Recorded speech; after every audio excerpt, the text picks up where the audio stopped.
हाय, welcome back. उत्साह course के अंदर अभी हम कर रहे हैं chapter number 6 that is application of derivatives. और आज हम एप्लीकेशन ऑफ डेरिवेटिव में तीसरे लेक्चर में पहुंच चुके हैं that is increasing and decreasing function. So increasing and decreasing function में हम आज जानेंगे कि डेरिवेटिव को अप्लाई करके कैसे फंक्शन को तय किया जाएगा कि वो इंक्रीजिंग है कि डिक्रीजिंग है। लेकिन उससे पहले हमें इंक्रीजिंग एंड डिक्रीजिंग फंक्शन का डेफिनेशन समझना चाहिए। So let's see. अब इंक्रीजिंग एंड डिक्रीजिंग फंक्शन को डिफाइन करने से पहले मैं प्रयास करता हूँ कि आखिर हम उस डेफिनेशन को अपनी तरफ से कैसे क्रिएट कर सकते हैं। तो उसके लिए एक इंट्यूशन लेते हैं, एक रियल लाइफ एग्जांपल।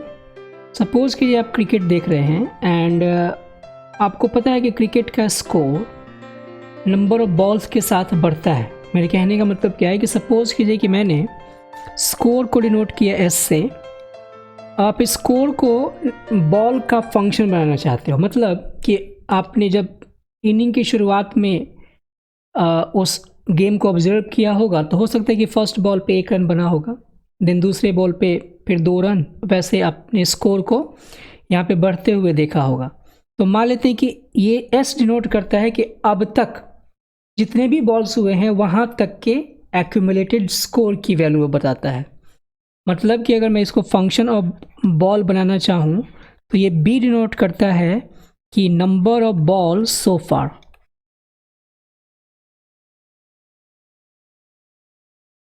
करेक्ट। तो नंबर ऑफ बॉल सो फार का मतलब है कि अब तक जैसे कि 5 बॉल हुए तो 5 बॉल पे स्कोर किया था।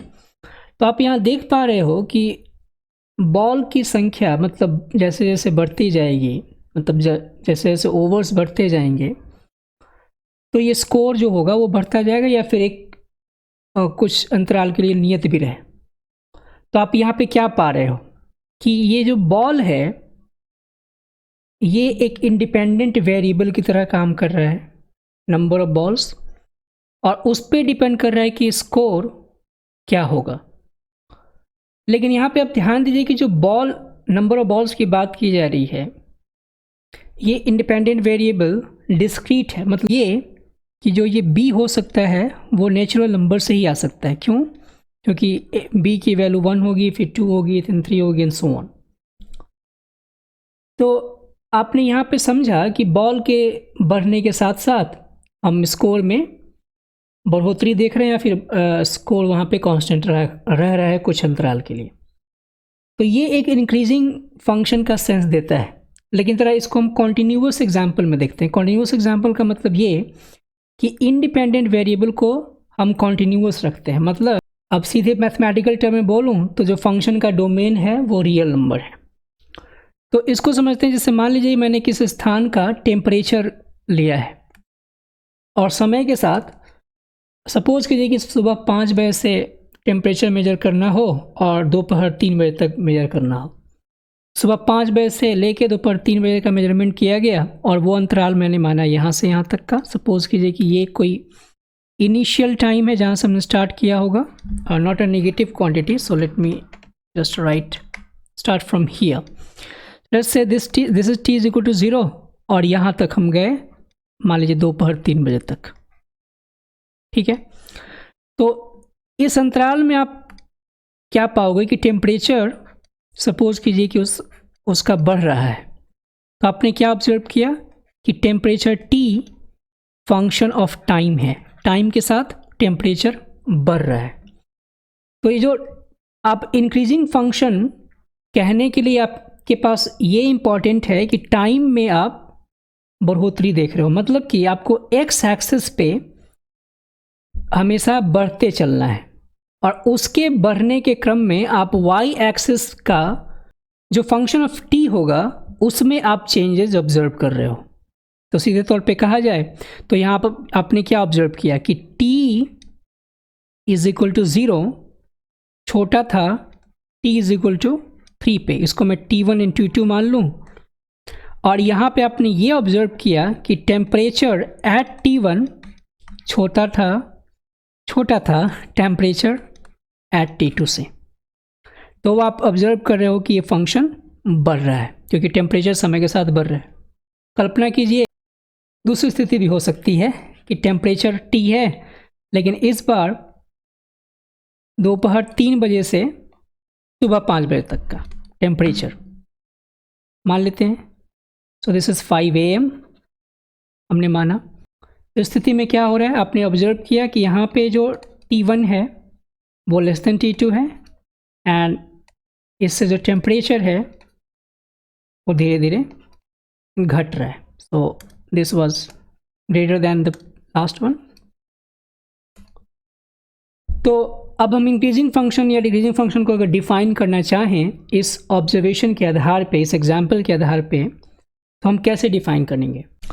तो यहाँ पे फंक्शन को डिफाइन होने के लिए सबसे पहले तो ये है कि रियल वैल्यूड फंक्शन की बात की जा रही है विथ डोमेन D। कोई फंक्शन हमने लिया जिसका डोमेन D है, और उस डोमेन में से कोई एक ऐसा इंटरवल लिया जहाँ पे मैं उस फंक्शन को इंक्रीजिंग या डिक्रीजिंग कहना चाहता हूँ। तो कैसे करेंगे, यहाँ पे इंक्रीजिंग इन इंटरवल I, कोई भी इंटरवल I है उसमें इंक्रीजिंग कहना है हमें। तो हम क्या कर रहे हैं बेसिकली कि उस इंटरवल से हमने 2 नंबर्स लिए, तो अब इसको पूरा करना होगा कि set to be increasing in interval I if x1, x2 belongs to that interval. अब ये बिलोंग्स टू है, लेकिन इन दोनों में कुछ ना कुछ तो एक असमानता है। वो क्या असमानता है कि दोनों में ये रिलेशन है इस ऑर्डर का कि x1 हमने x2 से छोटा लिया, और हम जब ये देख रहे हैं तो हम ये पा रहे हैं कि ऐसा देखते समय हमने फंक्शन को जब ऑब्जर्व किया तो f of x1 less than और equal to f of x2 हो गया। क्योंकि ऐसी भी स्थिति हो सकती है कि बिल्कुल छोटे अंतराल के लिए टेम्परेचर बिल्कुल कांस्टेंट भी रहा होगा, तो टाइम तो बढ़ रहा है धीरे धीरे। सो टाइम 1 पे और बिल्कुल उसके नज़दीक टाइम 2 पे टेम्परेचर बराबर था, तो इसलिए हम इस इक्वल साइन को भी नहीं इग्नोर कर सकते हैं। तो ऐसी स्थिति में क्या कहलाएगा कि फंक्शन इंक्रीजिंग होगा। अब इस पूरे स्टेटमेंट को यहाँ से पढ़ना शुरू कीजिए कि let f be a real valued function with domain D और in an interval I is a subset of D। इसका मतलब ये केवल ये कहना चाहता है कि जिस इंटरवल में आप फंक्शन को इंक्रीजिंग कहना चाहते हैं उस इंटरवल में फंक्शन डिफाइन होना चाहिए, क्योंकि डोमेन में फंक्शन डिफाइन होता है, मतलब डोमेन वो सेट होता है जहाँ फंक्शन डिफाइन होते हैं। ऑलराइट, तो the function is set to be increasing in the interval if x1, x2, उस इंटरवल में ऐसे 2 पॉइंट्स हैं जहाँ x1 लेस देन x2 है, और ये इंप्लाई करता है कि f of x1 less than और equal to f of x2 है। ऑलराइट, तो ये तो हो गई इंक्रीजिंग की बात। अब ये जो साइन है ये स्ट्रिक्ट इनइक्वालिटी का साइन नहीं है, तो जैसे ही हम इसको स्ट्रिक्ट इनइक्वालिटी बनाएंगे या अपने आप डिफाइन हो जाएगा कैसे, strictly increasing is so simple. तो हम क्या कहेंगे इसको कि if, let me change the colour, if x1, x2 belongs to same I, लेकिन इस बार हम x1, x2 तो वही रखेंगे, लेकिन हम यहाँ देख रहे हैं कि f of x1 less than और f of x2 है, मतलब कि ऐसी कहीं भी 2 स्थितियाँ नहीं बन रही हैं जहाँ पे टेम्परेचर उस एग्जाम्पल में बराबर नहीं हो रहे हैं। तो ये स्ट्रिक्टली कहलाएगा कि स्ट्रिक्टली इंक्रीजिंग फंक्शन है। यहाँ पे ये स्ट्रिक्ट इनइक्वालिटी है तो स्ट्रिक्टली इंक्रीजिंग हो गया। अब अगर हम इसी को डिक्रीजिंग के फॉर्म में कहना चाहें, मतलब इसी डेफिनेशन को डिक्रीजिंग के लिए लिखना चाहें, तो एनालॉगस, बिल्कुल एनालॉगस करेंगे। क्या करेंगे, if x1, x2 belongs to I, और ये x1 लेस देन x2 तो रहेगा क्योंकि आप टाइम तो बढ़ते हुए क्रम में जाओगे, हमेशा पॉजिटिव x एक्सिस के अलॉन्ग जा रहे हो, जिससे अब f of x1 बड़ा हो जाए या बराबर हो जाए f of x2 से, तो ये कहलाएगा डिक्रीजिंग। लेकिन अगर स्ट्रिक्टली डिक्रीजिंग डिफाइन करना हो तो हम क्या कहेंगे कि इसी इंटरवल में 2 नंबर्स ऐसे हैं जहाँ पे x1 लेस देन x2 तो होगा ही, लेकिन इस बार f of x1 greater then f of x2 हो। तो हमने ये समझा कि हम जो इंक्रीजिंग डिक्रीजिंग को इंट्यूटिवली देखते हैं उसको मैथमेटिकली कैसे डिफाइन किया जाएगा। तो ये पहला डेफिनेशन था कि इंक्रीजिंग एंड डिक्रीजिंग किसी इंटरवल में अगर हमें फंक्शन को डिफाइन करना हो तो कैसे किया जाएगा। अब हमें आगे जानना है कि किसी पॉइंट पे इंक्रीजिंग डिक्रीजिंग कैसे डिफाइन करना है, लेकिन उससे पहले मैं चाहूँगा कि आप यहाँ पे थोड़ा सा पॉज लीजिए एंड अभी तक जो कुछ भी मैंने डिस्कस किया है, हमने साथ मिलकर समझा है, इसको आप पहले उसको रिवाइज कीजिए। ऑलराइट, तो यहाँ पे क्वेश्चन है prove that function F x negative 2x + 3 is decreasing in are. इसको मैं एक्चुअली यहाँ चेंज करना चाहता हूँ, यहाँ होना चाहिए स्ट्रिक्टली डिक्रीजिंग।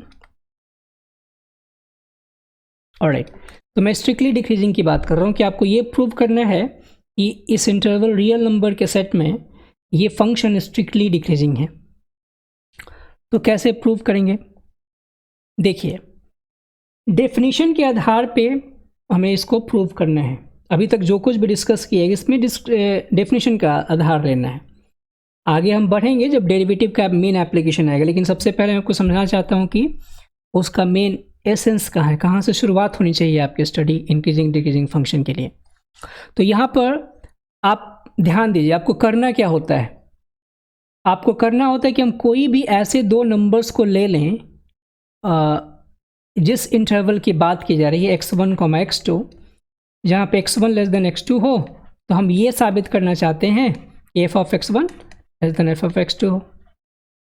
तो हमारे पास एक्चुअली जब किसी चीज़ को प्रूव करना है तो हम पहले ये देखते हैं कि गिवन क्या है, हमारे पास हाइपोथेसिस क्या है।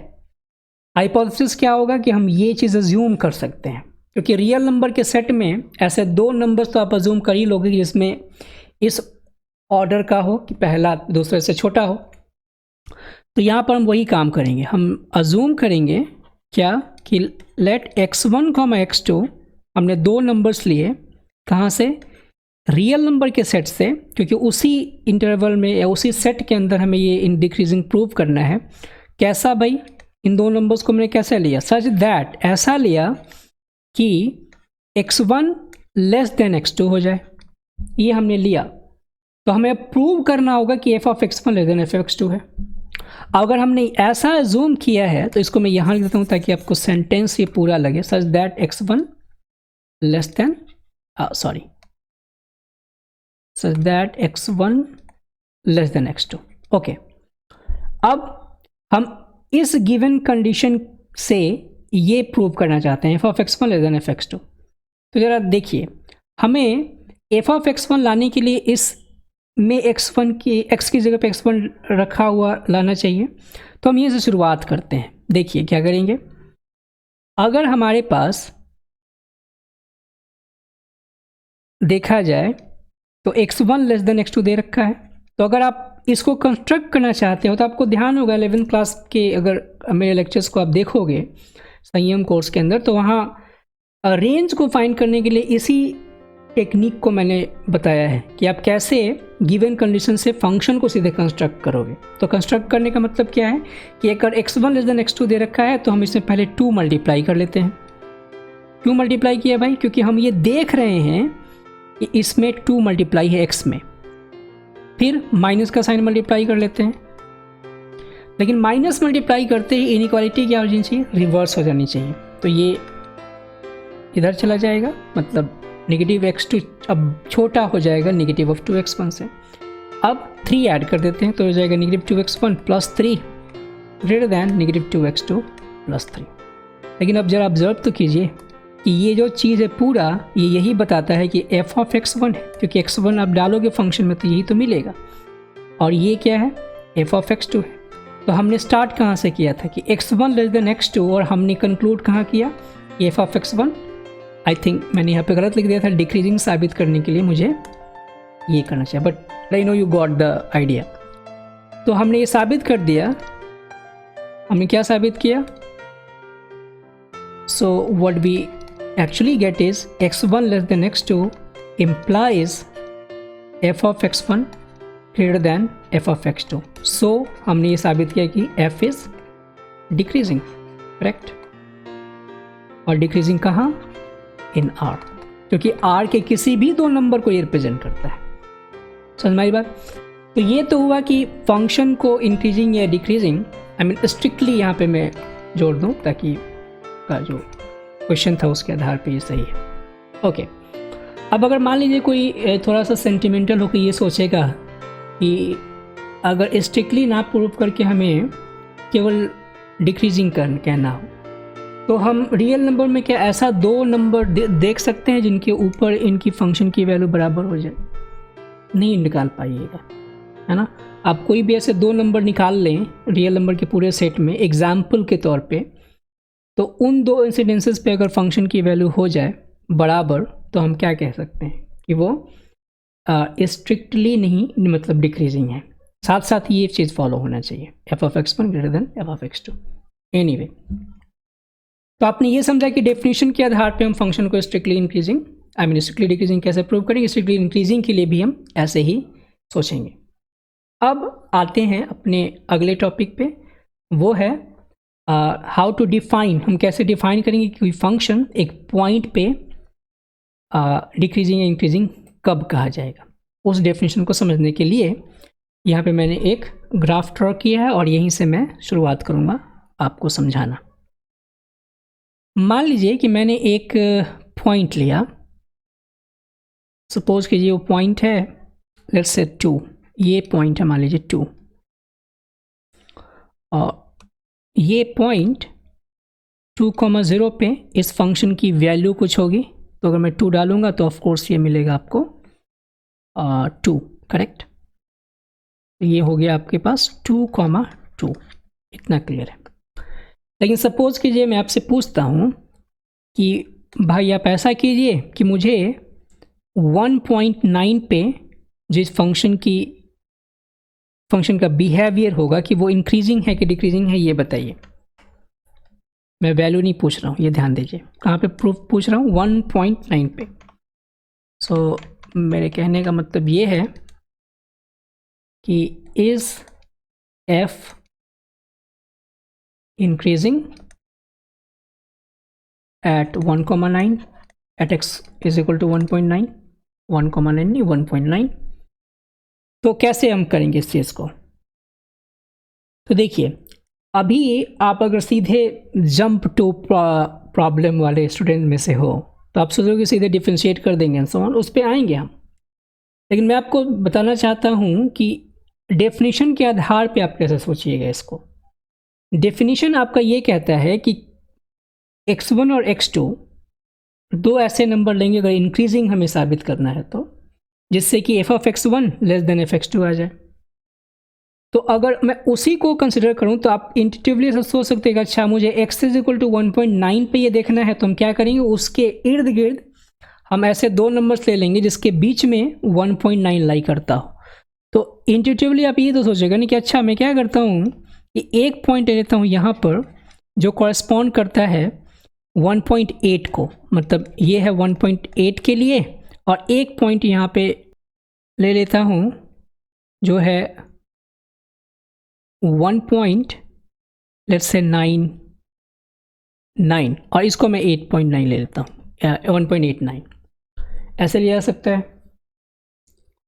तो ऑफ कोर्स अब आप ये देखो कि 1.9 जो है वो 1.89 एंड 1.99 से मतलब बीच में है।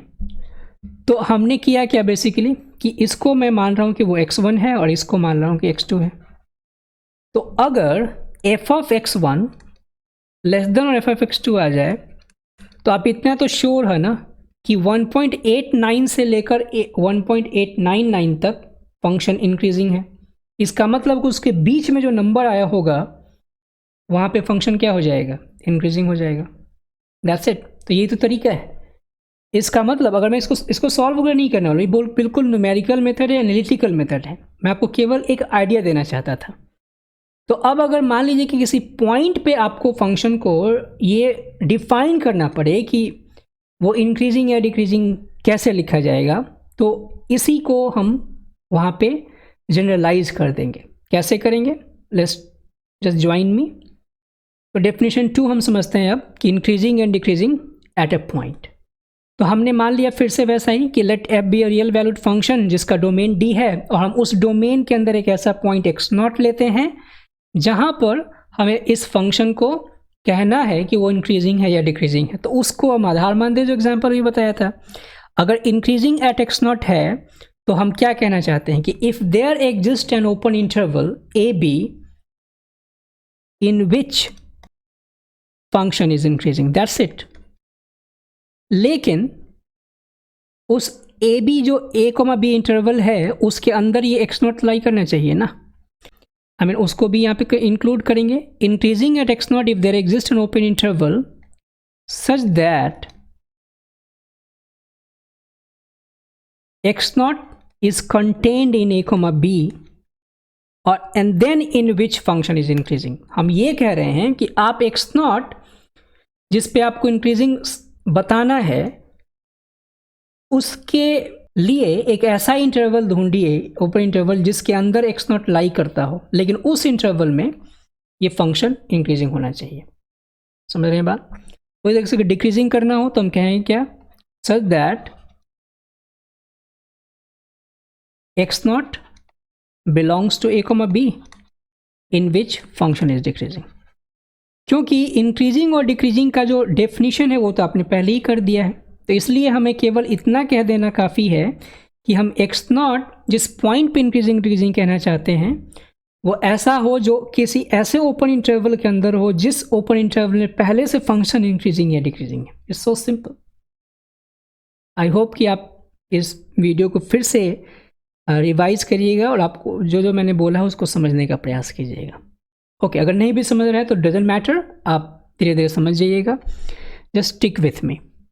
तो ये आपने समझा कि हम कैसे increasing and decreasing eight A point define करेंगे। तो अब यहाँ पे एक दो चीज़ें उसको मैं क्लियर कर दूँ। पहला ये कि कई बार स्टूडेंट कंफ्यूज हो जाते हैं। अगर यहाँ पे लिखा हो कि एन ओपन इंटरवल, तो कोई ऐसा सोचेगा कि अच्छा सर, मान लेते हैं कि आपने पूछा था पिछले एग्जाम्पल में कि 1.9 पे मुझे इंक्रीजिंग या डिक्रीजिंग बताओ कि क्या होगा, तो मैं ऐसा इंटरवल ले लूँ यहाँ से यहाँ तक का, और ये भी तो उसके बीच में ही लाई कर रहा है ना, ए से बी तक मैंने ले लिया, ये एक्स कोऑर्डिनेट है ए का, ये ए से बी तक का मैंने कोई इंटरवल ले लिया, और इसी इंटरवल में अगर कोई देखता है 1.9 तो लाई करता है, और ये ओपन इंटरवल है मैंने लिया, उसमें 1.9 इसी के बीच में होगा, और अब आप देखोगे तो ए और बी में तो फंक्शन इंक्रीज होकर फिर डिक्रीज हो रहा था ग्राफिकली। तो यहाँ देखिए, इस पर मार्क कीजिए, यहाँ डेफिनेशन में ये कहा गया है एन ओपन इंटरवल, मतलब मैथमेटिक्स में चीज़ों को जैसे लिखा जाता है वैसे समझने का प्रयास होना चाहिए आपका। एन ओपन इंटरवल का मतलब there exist at least one open interval. हम ऐसा एक कम से कम ओपन इंटरवल ऐसा ढूंढ लें जहाँ पे फंक्शन इंक्रीजिंग होगा ना, और उस ओपन इंटरवल के अगर अंदर एक्स नॉट लाई करता है तो फंक्शन उस एक्स नॉट पे इंक्रीजिंग कहला जाएगा। तो आप उतने बड़े ओपन इंटरवल के लिए नहीं जाइए, आप बिल्कुल उसके अगल बगल ओपन इंटरवल ढूंढिए। जैसे मैंने यहाँ पे एग्जाम्पल के लिए बताया था आपके लिए कि 1.89 एंड 1.9 अगर लोगे तो वो भी एक ओपन इंटरवल होगा, उसके बीच में 1.9 है, और अगर इन दोनों के अंतराल में फंक्शन इंक्रीजिंग है, इसका मतलब 1.9 पे इंक्रीजिंग है। सो आई होप कि मेरे इतने डिस्कशन से आपको चीज़ें क्लियर होंगी।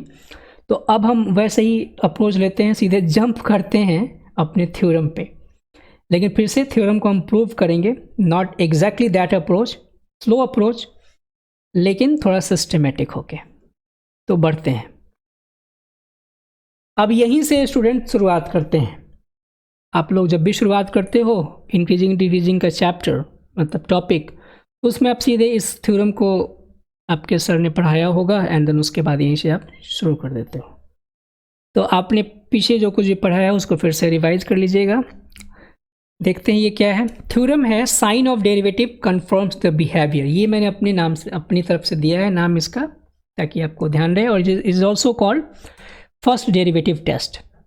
फर्स्ट डेरिवेटिव टेस्ट को हम ऐसे भी कह सकते हैं कि वो इंक्रीजिंग डिक्रीजिंग टेस्ट है। इंक्रीजिंग डिक्रीजिंग टेस्ट, ये थोड़ा सा ज़्यादा इफेक्टिव लगता है क्योंकि ये क्लियरली बताता है कि हम कर क्या रहे हैं इस थ्योरम से। थ्योरम का स्टेटमेंट देखते हैं पहले क्या है कि let F be continuous in close interval and differentiable in open interval a, b, then the function f is increasing in AB if f dash x is greater than 0 for each x belongs to a, b। और वैसे ही decreasing के लिए भी, और वैसे एक अगर F dash x 0 हो जाए तो उस केस में फंक्शन को कांस्टेंट कहा जाएगा। ऑलराइट, तो अब इसको हम प्रूव करने का प्रयास करते हैं। उसके बाद मैं, हो सकता है आपके मन में एक शंका आ रहा होगा कि इस डेफिनेशन में हमने स्ट्रिक्टली वर्ड नहीं जोड़ा है और ना ही यहाँ थ्योरम में स्ट्रिक्टली वर्ड कहीं है, तो उस डाउट का भी समाधान होगा। थोड़ा सा पेशेंस रखते हैं और समझने का प्रयास करते हैं। तो पहले हम इस थ्योरम को प्रूव करते हैं, लेट अस ट्राई। तो अगर ये स्टेटमेंट देखा जाए, let F be continuous in close interval A B and differentiable in open interval A comma B, तो आपको ये स्टेटमेंट कहीं और भी दिखा होगा और अपने बहुत ही अच्छे तरीके से चीज़ों को समझ के आगे पढ़ाई की होगी अपनी, यहाँ तक की जर्नी। चैप्टर नंबर 5 में आपने Rolle's theorem and mean value theorem पढ़ा होगा, ब्रॉडली मीन वैल्यू थ्योरम। उस मीन वैल्यू थ्योरम का एंड रोल्स थ्योरम का भी जो ओपनिंग स्टेटमेंट है यही है ना? क्या है कि फंक्शन कॉन्टिन्यूअस होना चाहिए क्लोज इंटरवल में एंड डिफरेंशिएबल होना चाहिए ओपन इंटरवल में। देखिए, चीज़ों को कनेक्ट करके आप पढ़िएगा तो ज़्यादा आपको समझ में आएगा, इंटरेस्टिंग लगेगा। तो यहाँ एक्चुअली ये क्या कह रहा है कि अगर इस थ्योरम को प्रूव करना पड़े तो हम इसको देखते ही ये सोच सकते हैं कि अच्छा, हम कहीं ना कहीं मीन वैल्यू थ्योरम के चीज़ों को लगा सकते हैं। क्यों? क्योंकि अब मीन वैल्यू थ्योरम हम प्रूव कर चुके हैं पिछले चैप्टर में, यानी कि उसका ये कंडीशन तो फुलफिल हो रहा है, यानी कि मीन वैल्यू थ्योरम को डायरेक्टली अप्लाई किया जा सकता है और उसी को यहाँ करेंगे। तो मैं केवल ये फर्स्ट पार्ट करा देता हूँ और सेकेंड एंड थर्ड पार्ट आप समझ जाओगे जैसे ही फर्स्ट पार्ट कंप्लीट होगा। तो let's try to prove it. तो क्या करेंगे प्रूव करने के लिए? पहले पार्ट के लिए हम क्या कर रहे हैं कि वो इंक्रीजिंग के लिए प्रूव करना है हमें। देखिए, मीन वैल्यू थ्योरम से हम इसको प्रूव करने वाले हैं। तो क्या करेंगे कि अच्छा, एक चीज़ और, क्योंकि हमें इंक्रीजिंग प्रूव करना है, तो इंक्रीजिंग प्रूव करने के लिए हमें ये तो कंडीशन प्रूव करना पड़ेगा ना कि x1, x2 ऐसे दो नंबर्स हैं जिसमें x1 लेस देन x2 है एंड उसके बाद f of x1 less than f of x2 आता हो। तो ये हमें प्रूव करना पड़ेगा। Just pardon my hand writing. तो ये प्रूव करने के लिए अब कंडीशन क्या गिवन है? कंडीशन ये है f dash x greater than 0, और वो किस इंटरवल की बात कर रहा है? a कॉमा b में। यहाँ ध्यान दीजिए, डेफिनेशन को ध्यान से पढ़िए। इंक्रीजिंग इन क्लोज इंटरवल, लेकिन हम हर एक x कहाँ से लेंगे? ओपन इंटरवल, तब वो इंक्रीजिंग कहलाएगा इस क्लोज इंटरवल में। करेक्ट। तो हम वैसा ही करेंगे ना, ये दो चीज़ें हमें चाहिए, x1 एंड x2। तो लेट x1, x2 ऐसे दो नंबर्स लिए, हमने कहाँ से लिए? इस इंटरवल से लिए ना भाई, a, b। अब ये x1, x2 जब दो लिए, यानी कि वो ये जो x है ये इन दोनों को रिप्रेजेंट करता है एनीवे। तो अब हम इसको मीन वैल्यू थ्योरम से क्या कह सकते हैं? फ्रॉम मीन वैल्यू थ्योरम हम ये कह सकते हैं कि देयर एग्जिस्ट्स अ नंबर, एक नंबर ऐसा एग्जिस्ट तो ज़रूर होगा ना, c, जो x1 एंड x2 के इंटरवल में लाई करता होगा। या फिर मैं डायरेक्टली कहूँ, ओके, मैं वही कहूँगा x1, x2 के इंटरवल में लाई करता होगा such that f dash c is equal to what? f of x2 minus f of x1 divided by x2 minus x1। Agreed? ध्यान से समझिए, मीन वैल्यू थ्योरम का ये स्टेटमेंट तो यही है ना, स्टेटमेंट में यही कहा गया है कि कोई ऐसा नंबर ज़रूर होगा x1 और x2 के बीच में जहाँ पे f डैश c की वैल्यू इसके बराबर होगी, f of x2 minus f of x1, x2 minus x1। Correct? Okay. लेकिन आप जो प्रूव करना है उस थ्योरम में जो गिवन कंडीशन क्या है, वो f dash x greater than 0 है, यानी कि f डैश c भी हमेशा पॉजिटिव होगा। करेक्ट और not? Yes. Why so? f dash x greater than 0 for each x belongs to a, b। a, b के अंदर जितने भी x हैं उसके लिए एफ डैश एक्स पॉजिटिव है, तो सी भी तो उसी इंटरवल में है ना, क्योंकि x1 और x2 ए बी के अंदर है, मतलब उस इंटरवल के अंदर है। लाइक दिस कि ए और बी ये है, और ए और बी के बीच में से मैंने दो नंबर्स लिए x1 और x2। Let me just try to draw the figure correctly. Okay, so ये है x1, ये है x2, और ये x1 x2 कहाँ लाई कर रहे हैं, ए और बी के अंदर, और ए इसके अंदर मैंने एक नंबर लिया c, जहाँ पे मैं इसकी बात कर रहा हूँ, F dash C is greater than 0। क्यों? क्योंकि x इस पूरे a में कहीं भी हो वहाँ F dash is greater than 0 होगा। क्लियर हो गया? तो अब आप ये जो कंडीशन देख रहे हो, सॉरी ये जो तो अब आप ये जो इक्वेशन देख रहे हो उसमें इस चीज़ को अप्लाई कर सकते हो। सो जो एफ डैश सी के बराबर है F of x2 minus F of x1 divided by x2 minus x1, ये भी तो ग्रेटर देन 0 ही होगा, क्योंकि एफ डैश सी ग्रेटर देन 0 है। क्लियर हो रहा है? ओके। अब आपने जो कंडीशन लिया था उसमें x2 को बड़ा माना था x1 के, और ये रेशियो पॉजिटिव होना है। क्लियर? अब रेशियो पॉजिटिव कब होगा? जब न्यूमरेटर एंड डिनोमिनेटर दोनों एक ही साइन के हों, या तो दोनों पॉजिटिव होंगे या फिर दोनों नेगेटिव होंगे। लेकिन आप यहाँ ध्यान दीजिए कि हमने जो अज्यूम किया था उसके आधार पे हम कह सकते हैं कि x2 minus x1 greater than 0, and so we can clearly see that कि इसको होल्ड करने के लिए f of x2 f of x1 से बड़ा होना चाहिए। करेक्ट? देन ओनली, इसको मैं अगर फर्स्ट मानूं तो लिख सकता हूं only, then only first will hold. Correct है नॉट? तो हमने यहाँ पे देखा कि x1 less than x2 implies f of x1 less than f of x2, so f is increasing. Correct? I hope आपने इसको समझा होगा। लेकिन अब यहाँ पे एक चीज़ और समझने की बात है कि हमने ये कंडीशन लाने में जो मेन एलिमेंट था वो क्या था? वो था F dash x greater than 0। यानी कि अगर F dash x greater than 0 हो जाए तो हम सीधे कह सकते हैं कि फंक्शन इंक्रीजिंग है, और यही है आपका एप्लीकेशन ऑफ डेरिवेटिव। तो अब आप इसको रिवाइज कर लीजिए, क्या है? Increasing, decreasing and constant function. अगर ग्रेटर देन 0 होगा तो इंक्रीजिंग कहा जाएगा, लेस देन 0 होगा तो डिक्रीजिंग, एंड अगर इक्वल टू 0 होगा तो कांस्टेंट। अब देखिए स्ट्रिक्ट की बात करते हैं कि वो स्ट्रिक्टली इंक्रीजिंग, स्ट्रिक्टली डिक्रीजिंग, इस केस में कैसे समझना होगा हमें। अगर कोई फंक्शन इस तरीके का हो, नॉट लाइक दैट, मान लीजिए कोई फंक्शन ऐसा हो,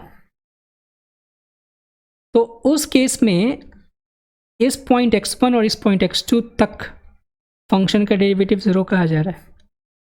क्लियर?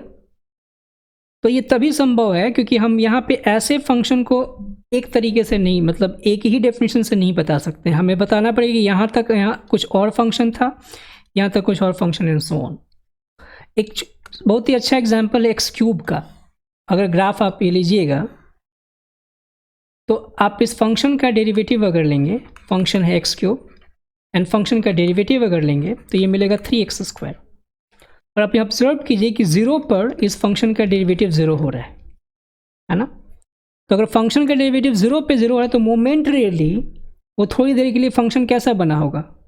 कांस्टेंट फंक्शन बना होगा, बिकॉज इस डेफिनेशन के आधार पे अगर फंक्शन का डेरिवेटिव 0 हो तो क्या कहलाएगा? कांस्टेंट फंक्शन कहलाएगा। तो 0 पे वो फंक्शन 0 था, मतलब उसका डेरिवेटिव तो उसके लिए। लेकिन अगर इसी डेफिनेशन को अगर यहाँ पे अप्लाई करें कांस्टेंट के लिए, तो आपको यहाँ पे क्या लेना होगा? मान लीजिए ये पॉइंट है A और ये पॉइंट है B, सो A और B से के बीच में पूरा फंक्शन क्या कहलाएगा? कांस्टेंट फंक्शन कहलाएगा। करेक्ट है नॉट? और आप मुझे कोई ऐसा रियल वैल्यूड फंक्शन बताइए जो आपने अभी तक पढ़ा है जो इस तरीके से हो कि कुछ देर के लिए कांस्टेंट हो जाए फिर वो इंक्रीज करता हुआ हो। एक सिंगल फंक्शन बताइए, नहीं बता सकते।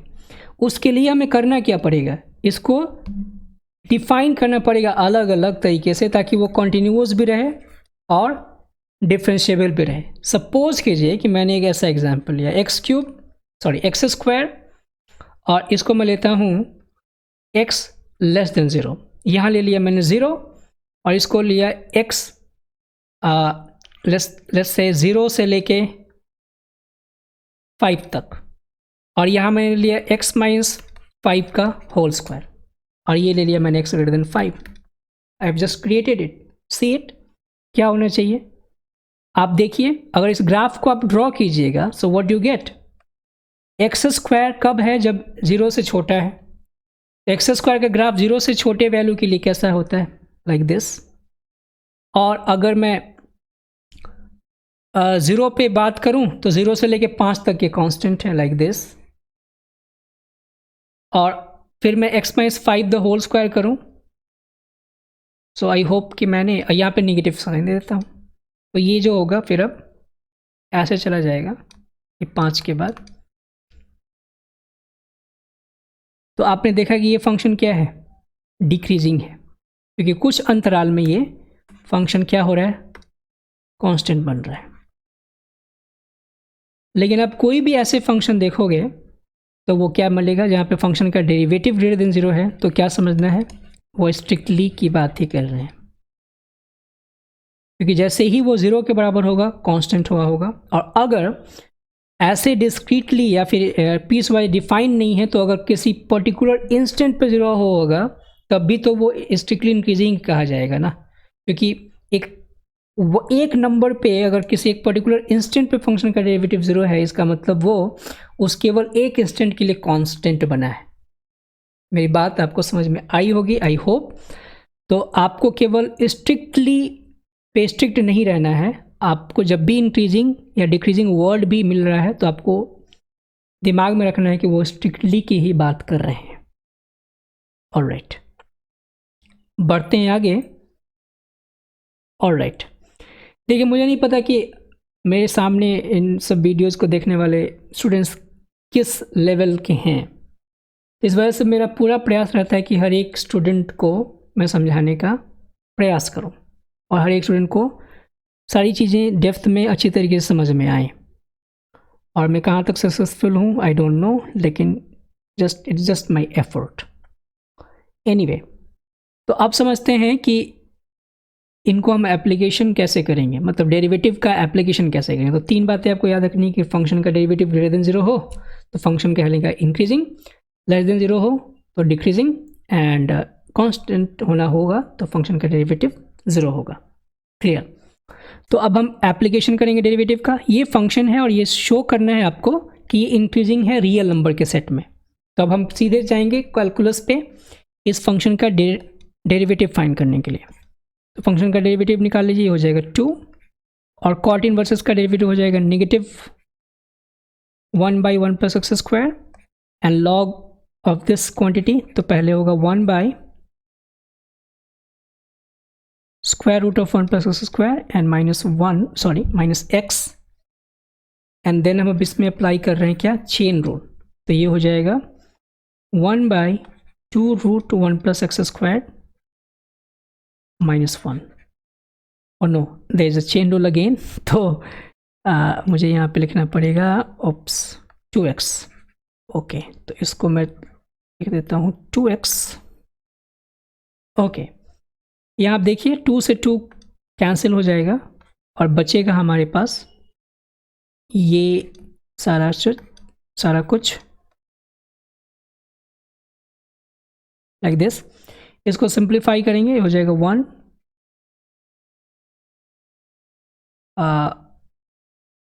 एंड यहाँ हो जाएगा 1 plus x square minus x, and you will get x minus square root of 1 plus x square, and denominator में square root of 1 plus x square। I hope कि आपने डेरिवेटिव को समझा होगा। और यहाँ देखिए ये दोनों चीज़ एक दूसरे की निगेटिव हैं, है ना, तो होने से ये कैंसिल हो जाएगा, लेकिन यहाँ माइनस का साइन आ जाएगा, तो बचेगा क्या, 2 minus 1 by 1 plus x square and minus 1 by square root of 1 plus x square, correct। अब यहाँ पे ऑब्जर्व कीजिए, इस फंक्शन को अगर इंक्रीजिंग प्रूव करना है और डेरिवेटिव के थ्रू करना है, तो डेरिवेटिव जो हमने अभी निकाला है वो डेरिवेटिव इस रियल नंबर के हर एक वैल्यू के लिए पॉजिटिव आना चाहिए। मतलब कि ये x उस रियल नंबर के हर एक वैल्यू के लिए ही तो है, यही तो है एफ डैश एक्स। तो हम ये पहले साबित करेंगे फंक्शन का डेरिवेटिव क्या वास्तव में पॉजिटिव ही होगा हर एक x के लिए। तो उसके लिए मैं इनको अलग अलग विचार करना होगा। आप ध्यान दीजिए कि ये जो नंबर है ये ऑलवेज पॉजिटिव है, इट्स ऑलवेज पॉजिटिव। ये कैसा होगा? अब इस नंबर को पॉजिटिव होना या ना होना अगर इसको खाली तय करें तो हम नहीं बता सकते। हमें ये तय करना पड़ेगा कि इसको 2 में सब्ट्रैक्ट करने पे जो क्वांटिटी आ रही है वो कैसी होगी, क्योंकि पूरे पॉजिटिव होने के लिए इन दोनों का 2 से मतलब दोनों का सम 2 से छोटा होना चाहिए। तो देखते हैं कैसे सोचेंगे, ये है, इस पर विचार करते हैं। आपको पता है कि 1 + x² is always greater than equal to 0 for every x, for all x greater than belongs to R। किसी भी रियल नंबर के लिए ये भाई साहब हमेशा पॉजिटिव होंगे। और जब इसका रेसिप्रोकल कर देंगे, मैंने यहाँ पे चीज़ गलत कर दी, it is positive but it is greater than 1, correct और नॉट? यस, ये 1 से हमेशा बड़ा होगा क्योंकि x की वैल्यू मिनिमम 0 हो सकती है। यस, ये 1 से बड़ा होगा। इसका मतलब जब रेसिप्रोकल कीजिएगा तो ये 1 से छोटा हो जाएगा, है ना जी। और ये भी तो वैसा ही दिख रहा है ना, केवल स्क्वायर रूट किया गया है, तो ये भी तो 1 से छोटा ही होगा कि नहीं। तो हमने क्या पाया कि 1/1 + x² एंड प्लस मिला के अगर ये देखा जाए 1 + x² दोनों मिला के 2 से छोटे हैं, क्योंकि ये अलग 1 से छोटा है और ये अलग 1 से छोटा है। दोनों को ऐड करेंगे तो 2 से छोटा मिलेगा। करेक्ट और नॉट? It's correct. ओके, अब क्या करेंगे, यहाँ देखिए, अगर मैं इन दोनों को 2 से सब्ट्रैक्ट कर रहा हूँ तो यहाँ मैं 2 माइनस किया और यहाँ भी 2 माइनस किया। So what you get, you should get कि ये 0 से बड़ा हो जाएगा। क्यों भाई? क्योंकि आपने पहले यहाँ माइनस मल्टीप्लाई किया है तो ये साइन रिवर्स होगा मैथमेटिकली। और ऐसे आप सोच भी सकते हो कि 2 में से कोई ऐसा नंबर सब्ट्रैक्ट करो जो 2 से छोटा है, तो जो रिजल्ट आएगा वो 0 से बड़ा ही आएगा। तो आपने ये देखा, दिस इज 0 है, इसको मैं लिख दूँ 0। आपने ये देखा कि f डैश x जो है वो ग्रेटर देन इक्वल टू 0 है। हमें एक्चुअली नहीं पता क्योंकि हम इसको एनालिटिकली हमने इसको समझा है, तो हमें एग्जैक्टली नहीं पता कि 0 के बराबर होगा कि नहीं। 0 के बराबर होने के लिए हमें क्या सोचना पड़ेगा, क्या x की वैल्यू कुछ रखने पे ये सब कुछ 0 हो सकता है? Of course. अगर आप x की जगह पे 0 रख के देखिए, ये भी डिफाइन है, ये हो जाएगा 1, और ये भी 0 होगा तो ये भी डिफाइन है, ये भी हो जाएगा 1। तो 2 में से 2 सब्ट्रैक्ट करेंगे तो 0 हो जाएगा। इसका मतलब कि हमने ये पाया कि for each x belongs to R, हम ये पा रहे हैं f dash greater than 0, therefore f is, क्या लिखिएगा आप, इंक्रीजिंग। क्लियर? यहाँ पे जो मैं आपको ये बताया गया है थ्योरम, उसमें इक्वल का साइन नहीं है, लेकिन आपको ये ज़रूरी बने क्योंकि इक्वल साइन यहाँ पे बताया गया है। तो कुछ इंस्टेंट के लिए मैंने ये बताया कि हो सकता है कि वो कुछ पर्टिकुलर इंस्टेंट के लिए थोड़ी देर के लिए कांस्टेंट हुआ होगा, तो वो उसमें शामिल होगा, लेकिन वो इंक्रीजिंग ही कहा जाएगा। आई होप आप चीज़ों को समझ रहे हैं। अब इसको थोड़ा ज़्यादा और क्लियर करने के लिए, इसको थोड़ा और ज़्यादा क्लियर करने के लिए मैं आपको ले चलता हूँ जियोजेब्रा में और इसको ग्राफिकली समझने का प्रयास करते हैं। Okay, let's make it a little interesting. यहाँ से मैं जाऊँगा जियोजेब्रा में, तो ये है जियोजेब्रा और यहाँ पे हम 3 फंक्शंस देख रहे हैं। एक्चुअली देखा जाता है यहाँ 3 फंक्शंस कौन कौन सी बात कर रहा हूँ मैं, 2x, cot inverse x and log of this. और इसका हमें चाहिए सम, और हमें देखना है कि सम कैसा दिखेगा, इंक्रीज होगा कि डिक्रीज होगा या फिर कैसा। तो यहाँ पे 3 फंक्शंस मैं ड्रॉ करूँगा। आप ध्यान से देखिए मैं कैसे कर रहा हूँ। तो मैंने पहला फंक्शन लिया f(x) is equal to 2x, okay, so ये हमारा ड्रॉ हो गया। दूसरा लिया g x is equal to arc 10 को मैं सब्ट्रैक्ट कर लूँगा कहाँ से, π/2 से, तो वो बन जाएगा आर्क कॉट। करेक्ट और नॉट? करेक्ट। तो ये हो गया आपके पास कॉड इन्वर्सेस का ग्राफ। बात समझ में आनी चाहिए आपको। कॉड इन्वर्स 1 + x² का ग्राफ। और दूसरा एक तीसरा लेते हैं h x is equal to ln, और ln के अंदर क्या था भाई, square of 1 + x²। I hope this is not 1 + x² then -x। तो ये भी मैं ड्रॉ कर दिया। ये तीनों ग्राफ आपके दिख रहे हैं यहाँ पे ड्रॉन एक्चुअली। देखिए तीनों ग्राफ मैंने ड्रॉ कर दिए।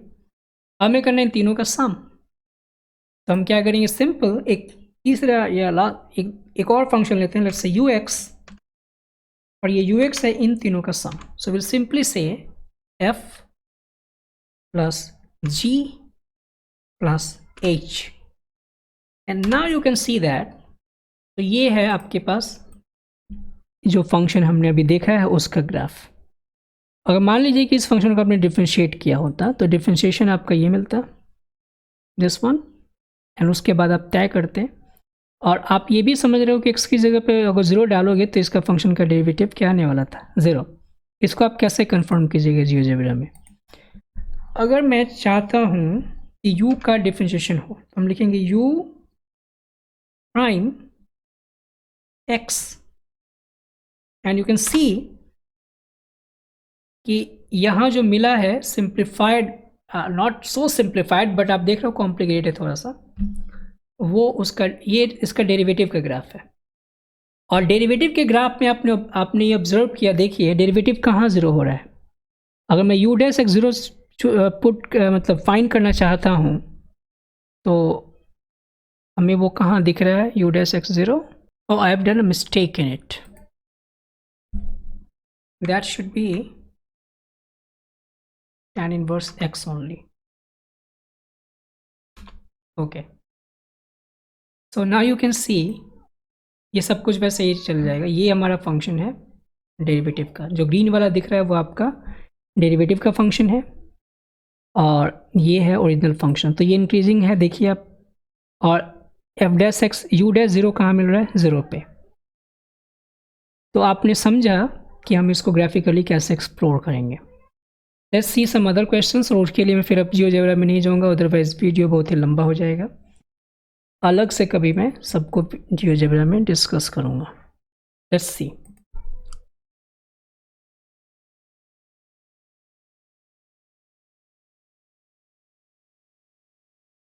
क्वेश्चन है find the intervals in which the function F is decreasing और इंक्रीजिंग। हमारे पास जो क्वेश्चंस आते हैं वो दो तरह के क्वेश्चंस होते हैं। पहला तरह का होता है जिसमें आपने अभी देखा कि आपके पास एक इंटरवल गिवन होगा और इंटरवल में आपको फंक्शन को इंक्रीजिंग या डिक्रीजिंग साबित करना होता है। दूसरा तरीका है कि इंटरवल ही फाइंड करना होता है। तो दूसरा तरीका ये वाला क्वेश्चन है कि f'(x) आप करिएगा और ये होगा 6x² देन -6x -36।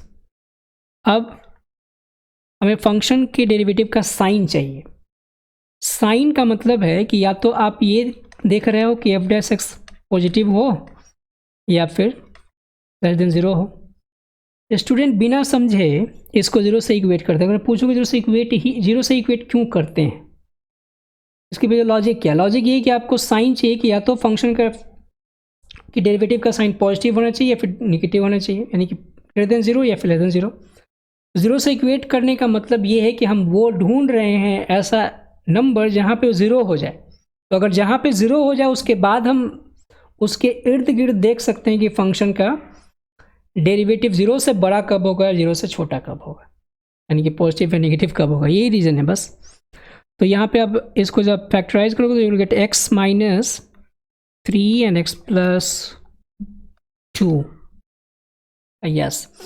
अब आप इसको 0 से इक्वेट कीजिएगा, so you should write for f dash equal to 0, what we get is x is equal to -2 and 3।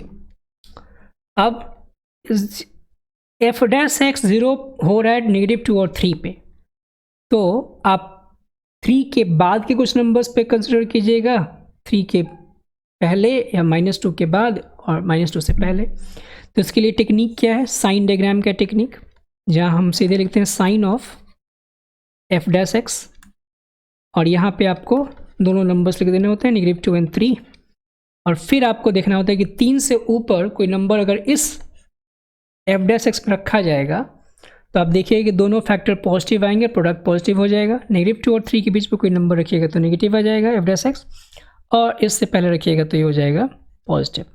तो आपने देखा कि फंक्शन इज इंक्रीजिंग, इस जब तक आपको स्ट्रिक्टली ना कहा जाए ना, आप इंक्रीजिंग डिक्रीजिंग पे स्टिक रहिएगा। ओके, तो F x is increasing in what, which interval, negative infinity to -2 and union 3 to infinity।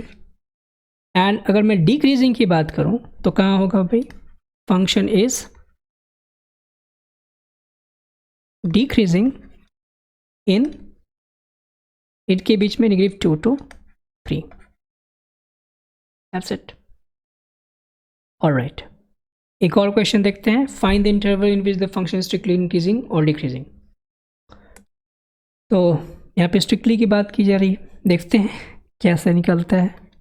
F dash x find कीजिएगा इसका, इसमें क्या करना होगा, आप chain rule product rule apply कीजिए, और चेन रूल तो होगा ही, हालांकि x+1 द होल क्यूब को छोड़ा और इसको डिफ्रेंशिएट किया तो होगा 3 टाइम्स x-3 का स्क्वायर एंड टाइम्स इस x-3 का डेरिवेटिव जो कि वैसे ही रह जाएगा, और x-3 द होल क्यूब आप छोड़ोगे और डिफ्रेंशिएट कीजिएगा x+1 द होल क्यूब को, so 3 times x+1 the whole square and so on. फिर इसमें आप देखिए कि पहले से फैक्टर्ड फॉर्म में है और फैक्टर हमें चाहिए भी, तो हम क्या करेंगे, कुछ चीज़ें कॉमन ले लेंगे। कॉमन कैसे लेंगे, पहले में से आप ले सकते हो 3x, दोनों में से कॉमन आएगा तो पहले पार्ट में से होगा 3x minus 3 the whole square and x+1 the whole square, correct. यहाँ हमने x+1 द होल स्क्वायर लिया है तो बचना चाहिए x+1, और यहाँ हमने x-3 द होल स्क्वायर ले लिया है और ये पूरा चला गया है तो बचना चाहिए केवल x-3। ओके, अब 3x-3 the whole square and x+1 the whole square, और इसको आप लिखिएगा तो क्या हो जाएगा 2x-2 हम कॉमन ले सकते हैं यहाँ से, तो 3 फैक्टर्स मिल जाएंगे, रादर जितने भी 5 फैक्टर्स मिल जाएंगे। x-3 2 बार, x+1 2 बार और x-1 एक बार। फंक्शन का डेरिवेटिव 0 कहाँ पे होगा, for f dash x is equal to 0, सीधे तीनों फैक्टर्स को 0 से इक्वेट कीजिए, x की वैल्यू निकल के आएगी 1 नॉट -1, -1 भी आएगी but anyway, -1 then 1 and then 3। Okay, अब यहाँ पे ध्यान दीजिए, फंक्शन का डेरिवेटिव 0 है, लेकिन ये दोनों फैक्टर्स जिस पे 0 हो रहे हैं 3 एंड -1, वहाँ फंक्शन के डेरिवेटिव के साइन को, मतलब एफ डैश एक्स के साइन को डिसाइड करने में कंट्रीब्यूट नहीं करेंगे। क्यों, क्योंकि ये दोनों पहले से पॉजिटिव हैं। तो अगर इसको साइन डायग्राम पे आप देखिएगा तो ये है -1, ये है 1 और ये 3, लेकिन ध्यान रहे कि जहाँ भी फंक्शन का डेरिवेटिव 0 हो रहा हो उसको आप साइन डायग्राम पे ज़रूर प्लॉट कीजिएगा। अब देखिए यहाँ पर 3 से पहले कोई नंबर आप रखिएगा तब भी ये पॉजिटिव होगा, और 3 के बाद रखिएगा तब भी पॉजिटिव होगा। तो ये तो कुछ कंट्रीब्यूट ही नहीं करेगी, परफेक्ट स्क्वायर, ये भी परफेक्ट स्क्वायर, तो कंट्रीब्यूट कौन सा करेगा, केवल ये 1। तो 1 से ऊपर की वैल्यू के लिए हो जाएगा पॉजिटिव, ये तो पहले से पॉजिटिव है, और इसके नीचे के लिए नेगेटिव, ये पहले से यस, ये पहले से नेगेटिव होगा, आई मीन इस पे पॉजिटिव होगा। तो 1 से तो 1 से ऊपर के लिए हो जाएगा पॉजिटिव एंड 1 से नीचे के लिए हो जाएगा नेगेटिव।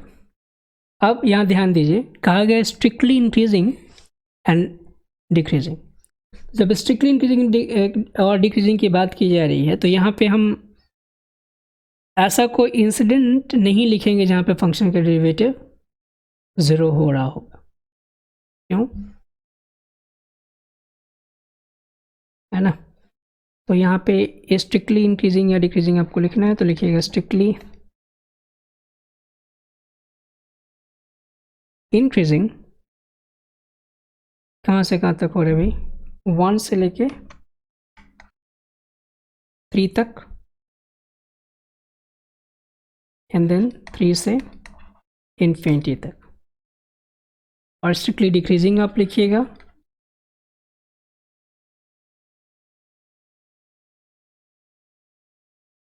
तो नेगेटिव इन्फिनिटी से नेगेटिव 1 तक एंड 1 से लेके नेगेटिव 1 से 1 तक।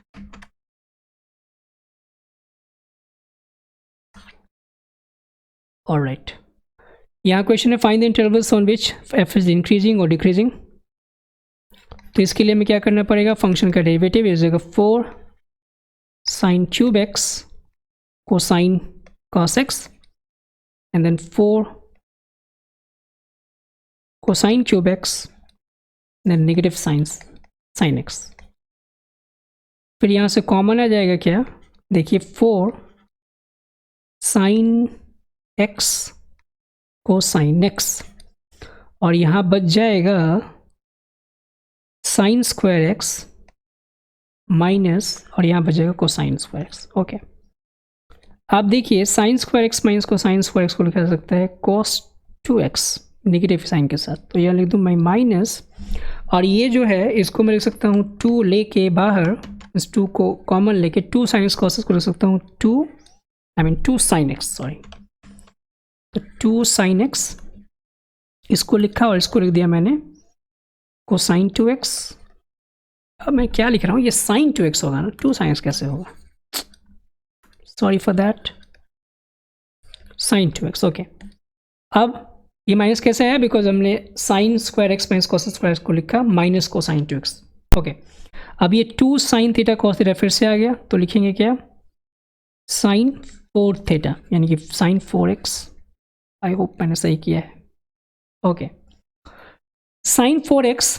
अब हमें देखना है कि 0 कहाँ कहाँ होगा, तो यहाँ लिखेंगे for f dash x is equal to 0, यानी कि हम एक ट्रिग्नोमेट्रिक इक्वेशन को सॉल्व कर रहे हैं, that is sine 4x is equal to 0। Negative sine 4x आप लोगे तो नेगेटिव का साइन तो हट जाएगा, इसलिए जो 4x की वैल्यू होगी वो कहाँ कहाँ, मतलब कौन कौन से नंबर्स की होगी, कौन कौन से नंबर के बराबर होगी। यहाँ जो x की वैल्यू है वो लाई कर रही है 0 से लेके π/2 तक। आप ध्यान दीजिए, तो जब 4 मल्टीप्लाई कीजिएगा तो 4x लाई करेगी 0 से लेके 2π तक। ये इंटरवल की मैं बात कर रहा था, 4x 0 से 2π के बीच में लाई करेगा। साइन 0 से 2π के बीच में कहाँ कहाँ 0 होता है?